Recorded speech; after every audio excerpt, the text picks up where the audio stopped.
L'amant de Marguerite Duras est un roman culte, il est bien plus malsain et dérangeant qu'on ne pourrait le croire. En 1936, Duras n'a que 15 ans, elle vit en Indochine. Elle y rencontre un Chinois riche, trentenaire, qui est un homme à femme. Ils ont une aventure ensemble. On s'attend au récit classique de l'homme puissant et de la jeune fille vulnérable, mais c'est l'inverse qui se passe, elle a le pouvoir. Alors que c'est sa première fois à elle, une inversion s'opère et on a l'impression qu'elle le décrit comme si lui était la jeune fille.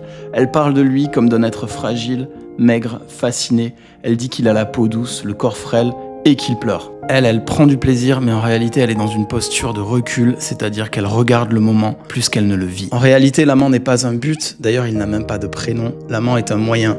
Il lui permet de quitter en secret l'enfance, sa famille et surtout sa mère qu'elle déteste. Je cite. Tout à coup, elle sait, là, à l'instant, elle sait qu'il ne la connaît pas, qu'il ne la connaîtra jamais, il n'a pas les moyens de connaître tant de perversité. La relation continuera après cette soirée, lui souffrira, se consumera dans son amour, elle ne sera jamais amoureuse. Duras prend le lecteur par la main et l'amène jusqu'au fond de la part sombre féminine. Il faut lui rendre hommage, il faut énormément de courage pour être si honnête. Enfin, on peut comprendre ce roman comme une réponse à Lolita de Nabokov, dans lequel Duras nous dit que Humbert est un pervers, mais Lolita ne l'est pas moins, et ça, c'est super glauque.